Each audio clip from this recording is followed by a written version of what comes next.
So here we are on Friday. It's October, what is it? I don't even know. What's the date today? The 25th. October, it's my brother's birthday. October 25th, 2024. And we're in the waiting lot at Phoenix Sky Harbor Airport doing some ride share. Now that it's got busier, I'm like, you know what? During the summer, you have to take any ride you can. It's so slow in Phoenix. Phoenix and Scottsdale are very seasonal. So it's super slow in the summer. So you got to work, let's say, in the hood to get some rides, right? But now that it's not summer anymore, now the snowbirds are back. We're getting the weather tourists now that it's getting cold in other places, and all the schools are in session right now. So it's time to head back to the airport, because at the airport you are getting a higher percentage of people that tip. Not everybody. It's probably about, I want to say, 50% that tip at the airport. And on the street, it's like 10%. So if you're doing like let's say low income area rides, now those people need rides. I understand that for sure. I get it. But as a rideshare driver, you're spending your time and, more importantly, your gas.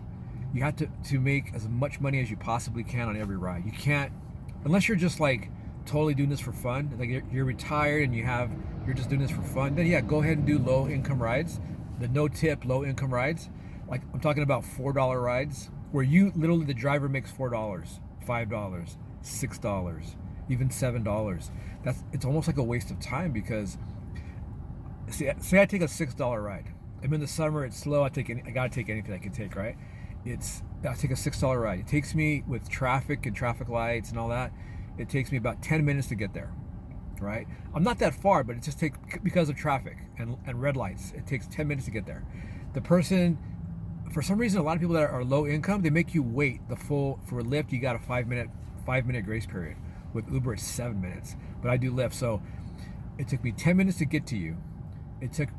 I waited for you for 5 minutes. That's 15 minutes already. It takes me 10 to 15 minutes to get to where you're going, even though it's not that long of a ride. Again, traffic, right? 30 minutes of my time and my gas and the expense of my car to make $7. Can you even like wrap your, now say I instantly got another $7 ride, that would be $14 an hour. Gross, not counting my expenses or taxes. Do you see why drivers cannot afford to do those rides? Now, they do them because Lyft might, or Uber might, throw out a ride bonus. A ride bonus is like, they'll say from Monday to Thursday, if you do a set amount of rides, we'll pay you a bonus. Like, for example, now a good ride bonus is like at least $3 extra per ride. So if they say, Darren, from Monday to Thursday, if you do 40 rides, we'll pay you an extra $120. That's an extra $3. Now, 120 divided by 40 is $3. That's kind of almost worth it. $3 extra. So if I take a $7 ride plus the 3, that's 10. That's a little better, right? But these companies don't offer ride bonuses every week. If they do, they offer different bonuses to different people. Nobody knows what the formula is or how they determine that. But if you don't have a ride bonus, that's worth going. Now they'll give you a ride bonus like, here's $1 extra per ride. So, if I take a $4 ride, I'll make $5. Not worth it. It's better than nothing, right? Because a lot of times you get no ride bonus. You get 0 ride. So you're literally just whatever the ride pays. And if you're doing like, you have either a 10 to 50% chance to get a tip. Now the tip could be $1, $2. If people do the percentage, that's better. It might be $4.75.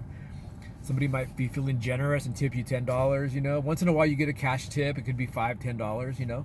But for the most part, most people don't tip. I understand they can't afford it. But to me, people say I can't afford it, but they just walked into Circle K and spent $12. So I can't afford it is relative. It's relative. It's like in your head, I can't afford it. Yeah, you can't afford it. You just choose not to afford it. Or you pay I get it, right? Like even me, the only time I don't tip sometimes is if I walk into like a fast food restaurant and they have a jar. And I'm like, you just took my order. But you know what? If I have $1, I'll throw $1 in there. I will. To get that tip karma going. I'll throw $1 in there. Even though they didn't do anything, they just took my order. But whatever, right? I work on tips, And so people that work on tips, speaking of tips, you know who the worst tippers are? Absolute worst. Strippers. How is that? How are strippers the worst tippers ever? Especially when you pick them up from a shift, and you know they have cash on them. I've done like, I don't know, 18,000 rides in 5 years. I've only got tipped by a stripper one time, and that person actually had a personality. Again, most strippers have no personality whatsoever. I get it; they're dealing with, especially guys, all day. The last thing they want to do is talk to another guy. Don't understand. But I only got tipped once in 5 years from a stripper. So if I get a pickup and then I realize it's a strip club, I will cancel it. I will. I did that. If I don't catch it in time, it's too late. Okay, whatever. And then if you're picking up somebody at their house to go to work, you might not notice, oh, they're going to a strip club. I don't want to give them a ride, because it's just a principle thing. Like, how do you work on tips, girlfriend, and you're not going to throw me $1? Your life is not worth $1? Come on now. That's just being like, it's being a shitty person. It is. But